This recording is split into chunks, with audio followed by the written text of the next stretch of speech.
Hello guys, कैसे हैं आप लोग। आई होप कि आप लोग सब ठीक होंगे। तो मैं आ चुकी हूँ आपके लिए एक और नई वीडियो लेके। तो इस वीडियो में मैं आपको बताने वाली हूँ कि आपको वैक्सिंग किस तरीके से करनी है, और एकदम आपको आसान तरीका बताऊँगी जिससे आपको वैक्सिंग ईज़िली करनी आ जाएगी। जो भी हमारे बिगनर्स मेरी वीडियोज़ देख रहे हैं, जो पार्लर का कोर्स करना चाहते हैं, तो आप अच्छे से इस वीडियो को देखिए। तो मैं यहाँ पर कर रही हूँ हनी वैक्स, क्योंकि गर्मियों के सीज़न के लिए हनी वैक्स सबसे अच्छी होती है। तो मैं यहाँ पर सबसे पहले मैंने इन्हें चेंज करा लिया था, और अपने जो इनके हैंड्स है उस पर हमें लगाना होता है टेल कोम पाउडर। तो पहले हमने यहाँ पर लगा लिया था, और पाउडर लगाने के बाद हमने अपनी वैक्स हीटर पे अपनी वैक्स गर्म करनी होती है। और आप ध्यान रखेंगे कि आप अपना पैच टेस्ट पहले करेंगे, अपने हैंड्स पे लगा के देखेंगे, और उसके बाद ही हम अपने कस्टमर को लगाएंगे, क्लाइंट को लगाएंगे। तो मैंने यहाँ पर पैच टेस्ट करने के बाद इन्हें मैंने यहाँ पर वैक्सिंग करनी शुरू कर दी थी। तो सबसे पहले हम हैंड्स ऊपर के पार्ट को करेंगे कवर। तो सबसे पहले मैंने यहाँ पे लगा दी थी वैक्सिंग इसके ऊपर वाले पार्ट पे, जो हैंड्स की हमारी स्टार्टिंग होती है वहाँ पर। तो आपको डायरेक्शन के हिसाब से अपनी वैक्सिंग लगानी होती है। जिस हिसाब से हमारे हेयर ग्रोथ होती है डायरेक्शन की, वहाँ पर हमें वैक्सिंग लगानी होती है उस तरीके से। और आपको उसके अपोजिट साइड को स्ट्रिप को खींचना होता है। तो आप इस बात का ज़रूर ध्यान रखेंगे, क्योंकि अगर हम स्ट्रिप अच्छे से नहीं खींचेंगे, अलग उल्टी पुल्टी जगह पे हम वैक्सिंग कर देंगे, मतलब डायरेक्शन नहीं देखेंगे, तो इससे हमारे हेयर्स जो हैं वो अच्छी तरीके से नहीं निकलते हैं। तो आप इस बात का ज़रूर ध्यान रखेंगे। तो मैंने यहाँ पर डायरेक्शन देख ली थी, और उसके बाद मैं यहाँ पर उनकी वैक्सिंग करनी मैंने स्टार्ट कर दी थी। तो मैंने फ़र्स्ट अपना हैंड, जो फ्रंट का हमारा हैंड होता है, उसे मैंने कवर कर लिया था। उसके बाद मैंने इनके हैंड्स हैं जो, उसे फ़ोल्ड करवाया था। तो आप देख सकते हैं, सबसे पहले मैंने यहाँ पे फ़ोल्ड करवाया था। उससे क्या होता है, जो हमारी डायरेक्शन होती है हमारी बैक साइड पे, तो वो अच्छे से हमें दिख जाती है। तो अगर हैंड की ग्रोथ, हेयर्स की ग्रोथ अगर ऊपर को है हमारे बैक हैंड पे, तो हम ऊपर को स्ट्रिप लगाने के बाद उसके अपोजिट साइड को स्ट्रिप को निकालते हैं। तो आप, आई होप कि आपको ये वीडियो समझ आ रही होगी। तो आप इस वीडियो को अच्छे से देखिए। और उसके बाद हम यहाँ पर फिंगर्स पे अपनी वैक्स एप्लीकेशन करेंगे, और उसके बाद हम प्रेस करेंगे थोड़ा सा जो हम वैक्स की स्ट्रिप लगाते हैं उसे प्रेस कर देंगे, क्योंकि जो हमारे हेयर्स के, जो हमारे हैंड के फिंगर के हेयर्स होते हैं वो अच्छी तरीके से नहीं निकलते हैं। तो आप इस बात का ज़रूर ध्यान रखेंगे। और जब भी आप वैक्सिंग करेंगे तो एसी ऑन करके ही करेंगे। इससे क्या होता है, आपकी जो वैक्सिंग है वो बहुत अच्छी तरीके से होती है, और जो आपके कस्टमर है, आपके क्लाइंट है, उन्हें स्वेट आता है, तो उसके लिए वैक्सिंग बहुत अच्छी है। एसी आप लगा के रखें तो जो भी स्वेट आता है वो नहीं आएगा, और आपकी जो वैक्सिंग है वो बहुत ईज़िली तरीके से हो जाएगी। तो आप यहाँ पर देख सकते हैं। तो इन्होंने रिंग पहनी थी, तो मैंने कहा था आप रिंग उतार सकते हैं। इससे क्या होता है, जो हमारी वैक्सिंग है बहुत अच्छी तरीके से हो जाती है। सारे हमारे जो हैंड की हेयर्स होते हैं हमारे हैंड के, वो अच्छी तरीके से निकल जाते हैं। तो आप देखते रहेंगे पूरी वीडियो। तो अगर आप किसी की सेंसिटिव स्किन है तो आपको इसमें बहुत ध्यान से करना होता है। और वैक्सिंग से क्या होता है, जो हमारे टैनिंग होती है हमारी हैंड की, वो भी अच्छे तरीके से निकल जाती है, और जो आपकी हेयर ग्रोथ है वो भी धीरे धीरे कम होने लगती है। तो जो भी मिथ है कि वैक्सिंग के बाद हमारे बहुत ज़्यादा हेयर्स आ जाते हैं, वो गलत है। ये एकदम मिथ है, ये सारी जो है वो मिथ है। ऐसा कुछ भी नहीं होता है। तो आप वैक्सिंग करवाते हैं, इससे क्या होता है, आपकी टैनिंग भी रिमूव होती है, और आपके हैंड्स पे एकदम शाइननेस आती है, और जो आपकी हेयर ग्रोथ है वो भी धीरे धीरे कम होने लग जाती है। तो आप देखिए मैं किस तरीके से एप्लीकेशन कर रही हूँ वैक्स की। आप नाइफ़ लेके करेंगे, और आपको कि मोटी मोटी आपको वैक्सिंग की जो लेयर है वो नहीं लगानी है। आपको एकदम पतली थिन लेयर लगानी है। तो आपको इस बात का बहुत ज़्यादा ध्यान रखना है, और आपको अच्छे से वैक्सिंग करनी है। जैसे क्या होता है, हम वैक्स लेते हैं तो एकदम बहुत सारी आ जाती है, तो आपको नाइफ़ के जो बैक साइड होता है उसे अच्छे से क्लीन करना होता है। वैक्स हीटर पे ही आप उसे अच्छे से स्लाइड कर देंगे। जो भी आपके बैक पे वैक्सिंग लगी है वो अच्छे से हट जाएगी, और जो आपकी फ्रंट की वैक्सिंग है, आपकी जो नाइफ़ में वैक्स लगी हुई है, उसको आप हैंड्स पे अप्लाई करेंगे।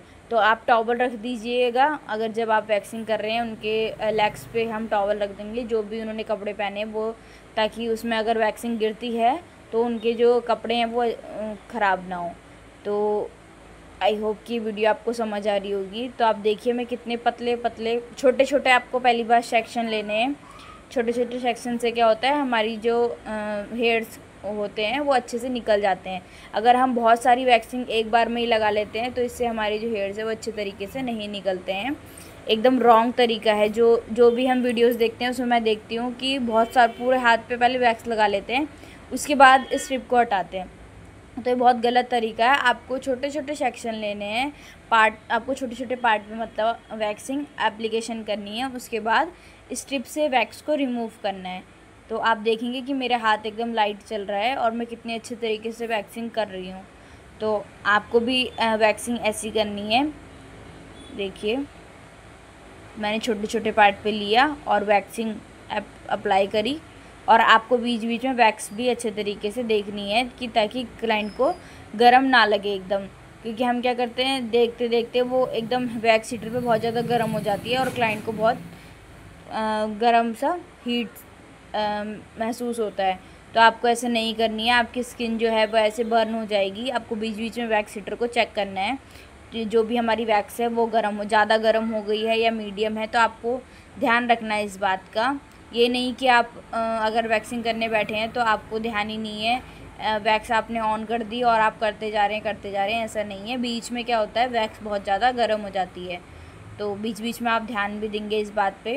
तो देखिए मैंने इनका हैंड को है जो फोल्ड करवा लिया। इससे क्या होता है, हमारे अच्छे से हेयर्स रिमूव हो जाते हैं। अगर हम ऐसी फ्रंट साइड से करते हैं तो हमारे अच्छे तरीके से जो हेयर्स होते हैं वो रिमूव नहीं होते हैं और डायरेक्शन भी हमारी उल्टी पड़ जाती है।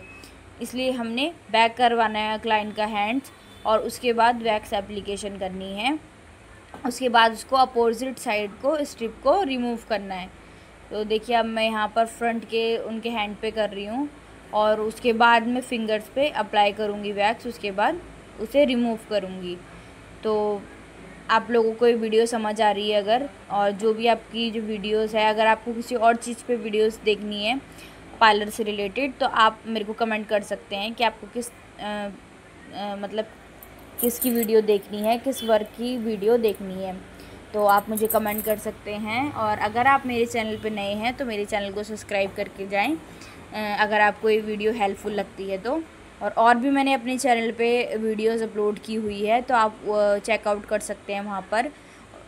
तो आप देख सकते हैं, क्योंकि हर क्लाइंट हम वीडियो बनाने के लिए परमिशन नहीं देता है, तो हमें पूछ के वीडियो बनानी होती है। तो इसलिए मैं धीरे धीरे करके ही अपलोड कर पाती हूँ, क्योंकि हम काम तो करते हैं पार्लर में बहुत सारा, बट क्या होता है क्लाइंट हमें परमिशन नहीं देता है, क्योंकि बहुत सारे लोग हैं जो सोशल मीडिया पे नहीं आना चाहते हैं। तो इसलिए तो हमें देख के वीडियो बनानी होती है। तो आप देखिए कैसे आगे से अच्छे से एप्लीकेशन कर रहे हैं फिंगर्स पे, और टाइट हैंड से स्ट्रिप को पहले प्रेस करेंगे, उसके बाद इसे रिमूव करेंगे। इससे जो भी हमारे हेयर्स होते हैं ना फिंगर पे, वो अच्छी तरीके से निकल जाते हैं। तो आप देख सकते हैं इनके हैंड कितने शाइनी लग रहे हैं, इनकी टैनिंग भी रिमूव हो चुकी है। तो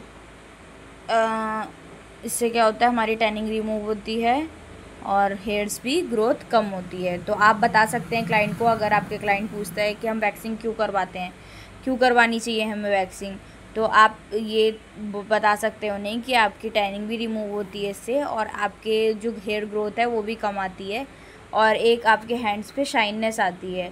तो आपको ये पता होना चाहिए कि हमें वैक्सिंग क्यों करवानी चाहिए, ठीक है। तो इसके बाद मैं इनका करने लग गई थी अंडर आर्म्स। तो अंडर आर्म्स के लिए आप हैंड्स ऊपर कराएंगे और कस्टमर को बोलेंगे कि आप अपने जो अंडर आर्म्स है उसके नीचे आप अच्छे से हैंड्स लगाइए। इससे क्या होती है, जो हमारी स्किन है वो बहुत टाइट रहती है, तो इससे हमारे जो हेयर्स है वो अच्छे से रिमूव हो जाते हैं। और आपको यहाँ पर हेयर की, जैसे मैंने आपको बताया, हेयर ग्रोथ के ही हिसाब से आपको वैक्सिंग करनी है। तो हमारे जो अंडर आर्म्स होते हैं उसमें भी हमारी हेयर्स की 2 डायरेक्शन होती है। अगर आपने ध्यान से देखा होगा तो एक डायरेक्शन हमारे नीचे को लगाते हैं हम वैक्सिंग को, और एक ऊपर को लगाते हैं। तो ये आपको ध्यान रखना है, सबकी नहीं होती है डायरेक्शन 2 टाइप की, केवल किसी किसी की होती है, बट आपको ध्यान रखना है। अगर हम गलत तरीके से स्ट्रिप को अप्लाई करते हैं तो हमारे हेयर्स अच्छे से नहीं निकलते हैं। उसके बाद मैंने यहाँ पर अच्छे से इनका वॉश कर दिया था, स्प्रे से, वाटर से वॉश करने के बाद टॉवल से इसे अच्छे तरीके से वाटर को रिमूव कर दिया था। Thank you so